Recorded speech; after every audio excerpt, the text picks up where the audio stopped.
What questions do new educators have when it comes to AI? Casey and I have a chance to answer some of those. AI-powered education is next.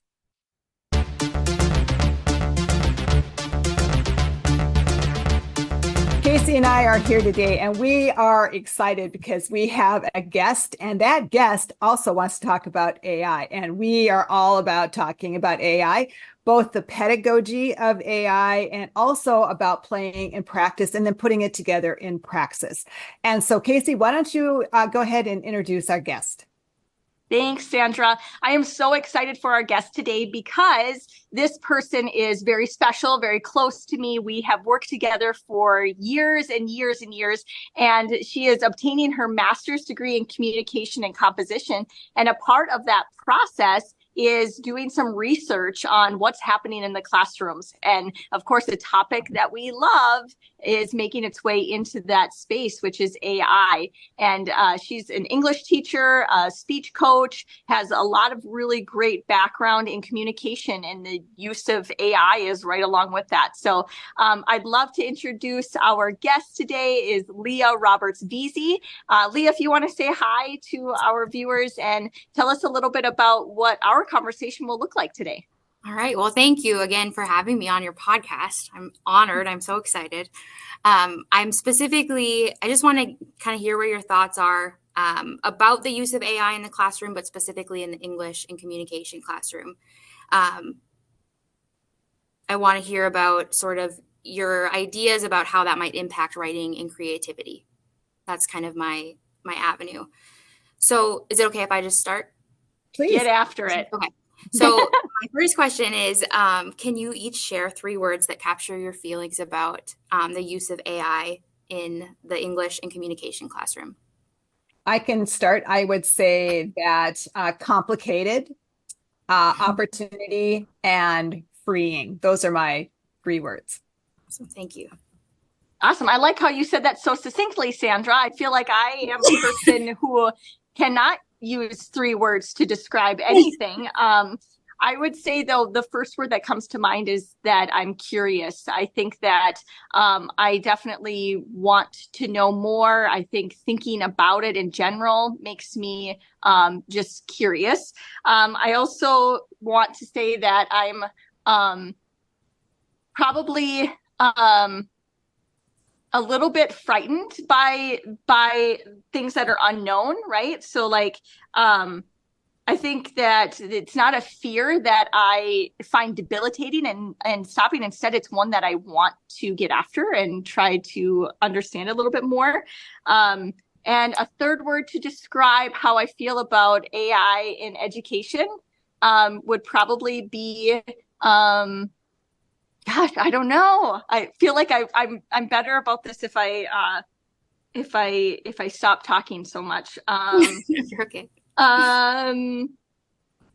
Maybe it'll come to you in a moment. Maybe it'll come to me. I think I got it. I think I see where you're coming from. It's like you both have complex views. Like you understand that it's not one or the other, right? That it's messy. Mm-hmm. I think I know the answer for Casey, but maybe how long have you both been either engaging with AI in education? Like approximately how many years? Yeah. Either like training teachers? Just a couple, we really started, Casey and I collaborating, in the last year and a half or so, but, we are kind of pioneers when it comes to anything technology and education and just any kind, not even technology, anything that we think is going to be helpful to our learners and the community. We were always kind of pioneers and out there trying those things. So AI just fit right into that. And like you said, it's just so complex that in it, and there's so many avenues to go. But what we also found was there's a lot of fear. And when there's fear, then people are afraid to use it. They may say negative things about it. People are not trained to use it or talk about it. And so I think that what we wanted to do is try to get in there and show how there could be good, how it could be an assistant, how it could be a tutor, and how working together in your classroom, you can really come together ethically and do it so it does have success for your learners and yourself. Sure. So you mentioned it, and I think I'll just start there. Like, there's a lot of fear, right, around all educators, but I think there might be a special sort of like burden that English and communication teachers feel with this, because so much of our content and our assessment is of student writing and them producing their own work. So I was just wondering, like, how do you, Sandra, when you're teaching teachers how to integrate AI in their classroom, how do you address that fear about, like, how do we not let it replace student writing? Right. Well, what I try to do is model it. I always like let's just do this together, and I just try to model the messiness and the quirkiness of it, and revising and rewriting and making sure that the best prompts are going to get the best answers, that kind of thing. But so I just try to model and I try to take that fear away so that they can practice and play with it, because if they don't, they're still going to have that fear. And I've not been trained in AI. I've sat on panels and done presentations to other people about AI, but like Casey and I, we've just done a lot of self-training and reading, and again, just looking at the pedagogy behind it as well as the actual practice of it, and just not being afraid. But there is a burden for teachers right now, and especially in the area of communication and writing. But there's ways to make sure that AI can be that really good tutor and feedback agent. And there are not enough of us, in the classroom. There just aren't. And if you do it correctly, you can have that extra help so that you can really coach your learners the way they need to be coached on a one-to-one basis. Don't ever forget about the human in the loop. We always say that. It's not just the tech. It's always got to be the teacher as well. And I know Casey believes that too. Yeah, I could just add on to that for a minute. I feel like the biggest thing that I've learned in the short period of time that we've been researching and studying and using AI in our classrooms is that modeling part that Sandra talked about, is to show how we use it, is going to be different than how we would expect our students to. So if we were to say, start with, what are our objectives? What's my role as the teacher? What's your role as the student? What are your objectives that you need to meet? And what are my objectives that I need to meet?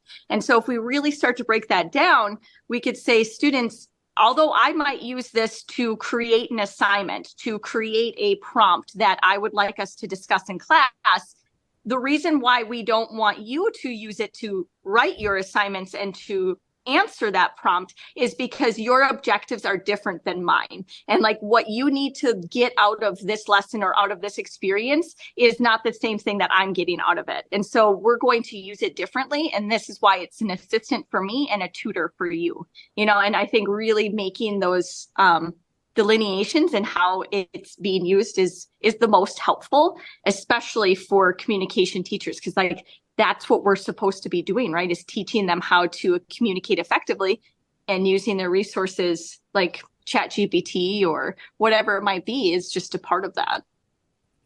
Casey, which classes do you currently teach where you promote the use of students using AI? So I am currently teaching public speaking classes for primarily ninth graders, but I also teach college in the classroom or concurrent classes, public speaking and English. And I use AI with students, and students use AI in all of those classes. But the way that they're using it right now is primarily as a tutor. And really what that sounds like is what it is. It's as though there is a person there, someone else who has the knowledge, who has the understanding, and can help walk them through, very individualized. And so I use a system called Brisk, which I've talked about on our show a lot. I love it so much. And I know there's other tools that are really similar to it. But basically, right now, I tell Brisk its role. I say, you are a tutor. You are going to help the students achieve these 4 objectives. Ask them questions, have them provide examples, give them feedback on that to see how closely they're aligned to those objectives. And I've received really good feedback from my students on that. And I tell them, like, this is an approved use of AI in education, and here's the reasons why. And I kind of outlined those before, and they seem receptive to it. We haven't got into a whole lot of when you use AI to do your assignments. We've talked about that right away in the beginning, like what does AI plagiarism look like and how is that inappropriate use of it. But we will slowly discover more and more ways for them to use it and open the doors. And then also talk about limitations and why maybe they wouldn't want to turn to it to complete more of their work. And So then I just, oh, I was going to say, I was just thinking too, that it's so great that not all that can happen, but if you're a multilingual learner, or if you have special needs, or you want extra challenges, it is so fast. That's where that assistant comes in for the teacher. But it is wonderful because in moments, now we have it in a different language. Now we have it at a different reading level. We have all this. I just believe it's a really helpful equalizer if the teacher is taking care of making sure that's happening. Right. So there's my third word. What is it? Equalizer. Equalizer. Okay, so I think about that too, and like how, I'm curious about it. I'm scared sometimes too, but I also ultimately think of it as a way to make things to build equity within my classroom. And like Sandra was just saying, how quickly I'm able to serve a student, whereas traditionally it would take me weeks, if not months, to figure out what a student needs and how to best give them that, without having everybody doing the same thing. I think AI has helped me tailor the work to my students so much better. Yeah. So, and when I'm in an urban setting too, and I hear that, because I work with student teachers, and I hear them and the large number of students they may have in a classroom, and all the different languages that are being spoken, different levels and needs, and it's overwhelming, and they don't have time. But now that's not a problem because they can just have that language quickly changed to meet the learner's needs or reading level or whatever. It sounds like the feedback that you get from students is like really positive. What has some of the feedback been, Sandra, from educators that have used this in their class? Like, do they follow up with you? Yeah, they do, but they're usually shocked. They're like, they can't believe, like, where am I? Like, why didn't I do this sooner? Oh my God. Yeah. And then if they don't, I feel like some of them get a little bit stuck, and if they don't keep playing with it and keep researching, then they become a little fearful. It's like, oh, everything's cheating. And because they just get stuck and they haven't pushed forward. They maybe dabbled a little bit and thought, oh, this was cool and fun, but then they got overwhelmed again, and then they didn't go back to it. And then it just becomes fearful because they know just a little bit, and that causes them to not know enough, and it just causes fear. And so I think you just got to keep playing with it, working with it. And I really do believe building that culture day one in your classroom, like, what are ethics? What are our values? What do we believe? What do we believe in sharing sources and citing sources and bias? And as a culture, because as teachers, that's all we got to control. Right. We only have just our class, and we can build that culture. And then a lot of that's gone because you have the relationships built already, and you're doing what you need to do. And people are watching out for each other and making sure that you're not going the wrong direction. That's when you were talking about, I don't know, this is off the cuff. I don't have this planned, but I just saw this article title on my Instagram, scrolling through Instagram the other day about, it was a Times magazine, and the caption was, "I'm leaving the English classroom because of AI." And I think it's like statements like that where it's so simple and it's so fear mongering that we kind of shut down and we don't sort of sit with the uncertainty and try to figure out how it could work for us. Oh, I think you said that really well. We're afraid to sit with the uncertainty. We're afraid to experiment. We're afraid to try. And here's the deal. What we've seen in research, Casey and I, if you train people, no matter education or where you're at, if you give them training, they stop the fear, obviously, right? But what our administrators, our leadership teams saying, we need to train staff. Yeah. And yet neither of you have received training, right? Well, Sandra and I, we're in a unique position because we are the trainers at, within our schools that we do that work for our staff. And so I think that is sort of like we self-train because we sort of have to. And I'm not sure, if I know anybody who, or any one person who's formally trained in AI in education. Yeah, I don't know what that means. Exactly. So many people that I've met over the course of the last couple of years have been really similar to Sandra and I, that they're curious and they don't want to feel like they've lost control of their classrooms. They don't want to feel like they are in the dark. And so they actively find solutions to whatever problems they think they're going to face. Like, I was concerned about students using AI to write their papers or ChatGPT.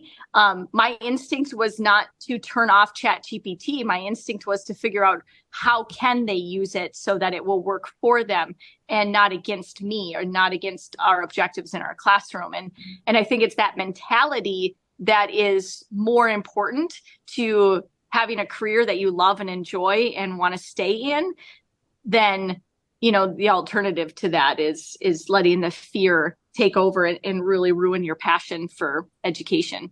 And no wonder, there aren't a lot of places other than in technology, and for certain when it comes to AI, is that there are no rules written yet. There are no guidelines written. It is the wild zone out there. And now we're trying to make rules, and now we're trying. No wonder people feel there's no control. There isn't. Right. It's out of the box. That's one of my questions too, is like, how do we, should there be a rule? Like, what's the policy? Like, we all are making our own, we all are, or we're not, right? But when I mentioned ways to use AI in my classroom with my juniors at the beginning of the school year, I had just jaws dropping, like that was a bad word. And because that's what they're hearing in other classes. So I don't know, it's just the inconsistency.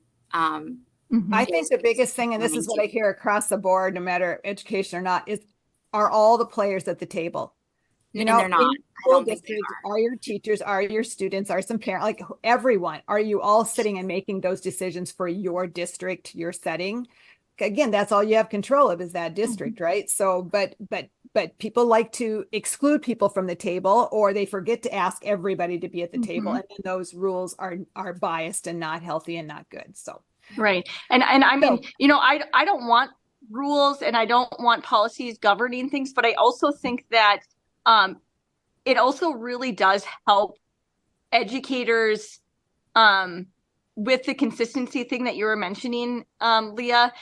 I think that sometimes we have to have some parameters, right? We have to have like something that keeps us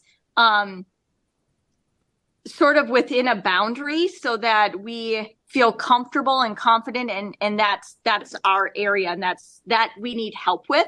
And that's where I think if we all can work together, and it's not just people within a school district working together, it's the community that supports that district. And what do we want our students to have, in their minds and in their hearts and in their heads, whatever.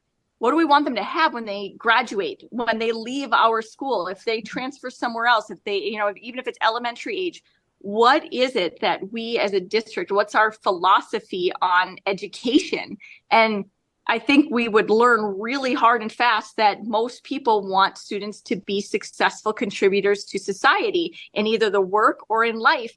And AI in its forms is here, and it is a part of their personal lives, and it is a part of their professional lives. So I just don't know why we would shy away from it. It's not going to leave you. It's not going to go away.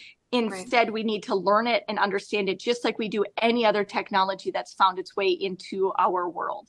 And there we have kind of our own boundary with time today but that way and Casey's that's a perfect wrap up. It really is. I mean, that is what we really want, right? At the end of the day, for our learners' success and for all of us and so forth. So Leah, it was super cool to have you. Thanks for your questions. I loved it. Thank you. I've taken notes. So thank you. Yes, I appreciate it very much. So